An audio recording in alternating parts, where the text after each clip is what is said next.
Shadowcurse is upon us. As foul as I remember it. Perhaps even worse. But with the Oak Father's blessing, we may soon see it banished from these lands.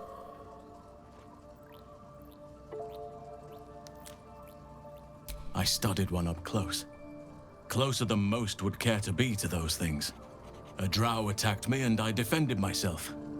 Afterwards, I was able to examine the tadpole that emerged. Hideous, but fascinating. Like nothing else in nature, I'm glad to say.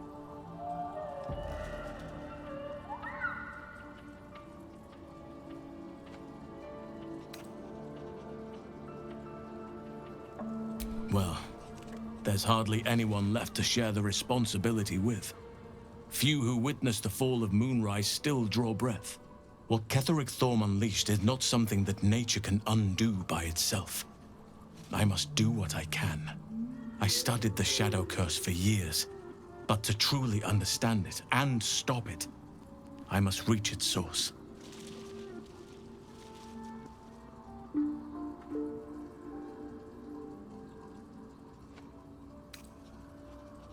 This land is more than just soil and rock, root and leaf. It is a living being, in the form of a young Fey boy, with the forest itself in his eyes. His name is Thaniel. I've met him in my meditations, but since the curse was unleashed, I have not felt his presence. He is its prisoner, I fear. And as long as he remains so, his domain will lie in darkness. But if we can find him, we can break the curse.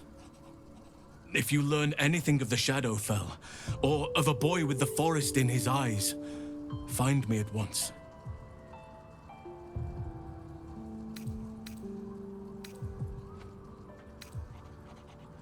I can't be exact, unfortunately. Time and the Shadowcurse won't have been kind to any traces that would have been left behind. A living witness is unlikely, I'll admit. But perhaps there'll be an unliving witness, or some lingering echo of what we seek.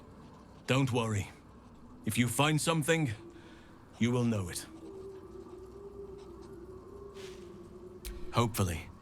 I've chosen a successor as First Druid, Francesca of the High Forest. I sent a bird to summon her.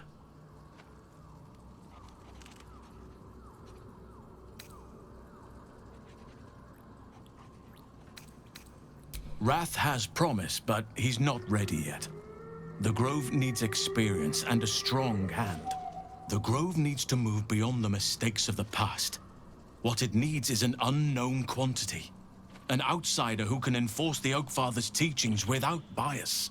This is why I chose Francesca. She will restore simplicity and purity to the Grove in my absence.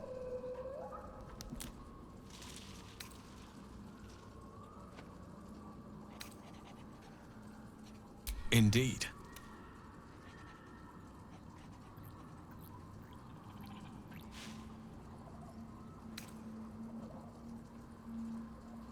It's not easy, seeing the ravages of the Shadowcurse. But your camp is a most welcome solace. You've shared your fire with me, your company. A small pocket of light against the darkness. But one I couldn't do without. Thank you. You're too modest by far. What fate would I have met without you? Rotting in the goblin cells?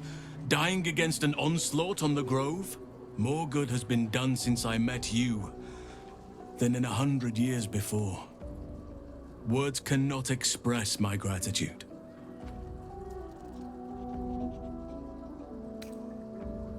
Yes, I think you do. Forgive me. Sometimes I forget myself, gazing on the beauty of nature's creations.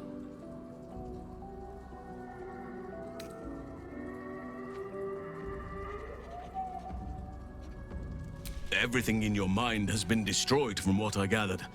And from the path I see you on, you are doing well at picking up the pieces.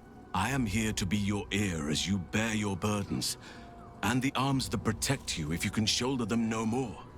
I believe you when you tell me that your symptoms do not wholly align with the makings of the parasite. But until we remove it, I doubt we will be able to isolate the rest of your troubles.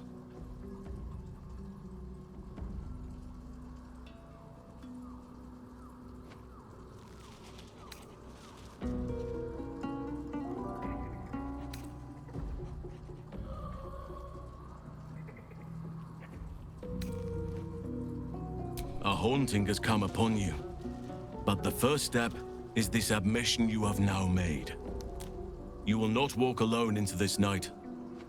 Remember that. If I had my fleet of druids and a month of hard research, perhaps I could help. But I'm no savant. For now, I can only guarantee a cure for ceremorphosis.